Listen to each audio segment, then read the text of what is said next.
Selamat malam, shalom, salam sejahtera untuk kita semua. Mari kita renungkan firman Tuhan dengan judul Kebenaran Kristus, Penutup atau Perubahan. Mari berdoa. Bapa di surga, kami mohon Tuhan bersama dengan kami ketika kami merenungkan lagi firman-Mu. Inilah permohonan kami di dalam nama Yesus Kristus, kami sudah berdoa. Amin. Ayat renungan diambil dari Yesaya pasal 52 ayat 1. Firman Tuhan berkata, "Terjagalah, terjagalah, kenakanlah kekuatanmu seperti pakaian, hai Sion. Kenakanlah pakaian kehormatanmu, hai Yerusalem, kota yang kudus." Jubah kebenaran Kristus itu bukanlah topeng untuk menutup perilaku yang salah. Sama seperti perilaku yang benar tidak dapat menggantikan kebenaran Kristus. Panggilan Nabi Yesaya kepada Sion menimbulkan upacara Ka'bah dan istana kerajaan.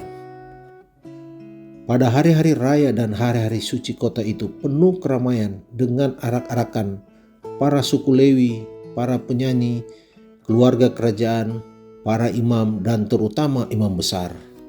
Pada lemari tiap-tiap orang terdapat pakaian untuk hari-hari seperti itu.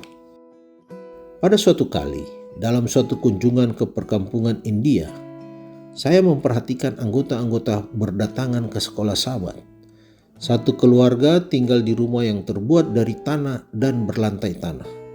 Saya menduga bahwa mereka mengenakan pakaian kerja ke gereja. Tetapi setiap rumah bagaikan kepompong, seperti kupu-kupu bermunculan dari dalamnya. Para wanita keluar dari rumahnya dengan pakaian indah-indah. Kaum pria berkemeja putih bersih dan pantalon. Apabila kita menyambut panggilan Allah untuk meninggalkan kepompong dosa, maka kita akan muncul dengan mengenakan jubah kebenaran Kristus. Ia mengenakan kebenarannya sendiri kepada kita, dan itulah satu-satunya kekuatan kita. Tetapi itu akan terjadi sesuai dengan rencana Allah. Ia ingin agar kita suci di luar dan di dalam. Ia ingin agar kita kembali kepada keadaan kita yang sebenarnya.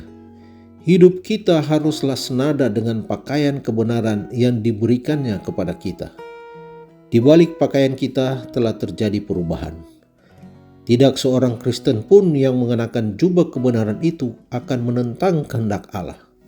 Dalam nubuatan Nabi Yesaya, Allah memanggil bangsanya kepada hidup bersih yang diibaratkan dalam pakaian indah keselamatan.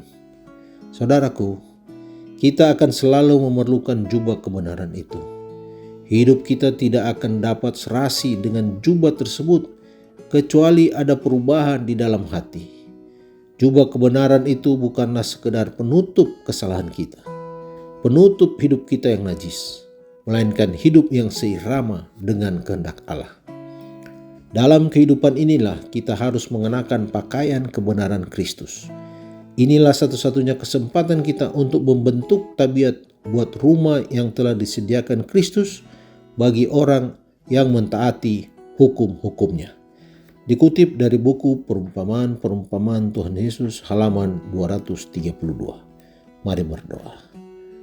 Bapa kami di surga, sekali lagi kami berterima kasih Tuhan karena Engkau begitu baik bagi kami. Engkau mau memberikan kepada kami jubah kebenaran. Dan biarlah kebenaran Kristus itu boleh tetap ada dalam diri kami masing-masing. Dan dengan bantuan Roh Kudus, semuanya itu dapat terjadi. Bapa di surga, terima kasih untuk janji keselamatan yang Engkau berikan kepada kami. Engkau memberikan kesempatan kepada kami untuk membentuk tabiat dalam kehidupan kami sehari-hari. Di dalam nama Yesus Kristus kami sudah berdoa. Amin.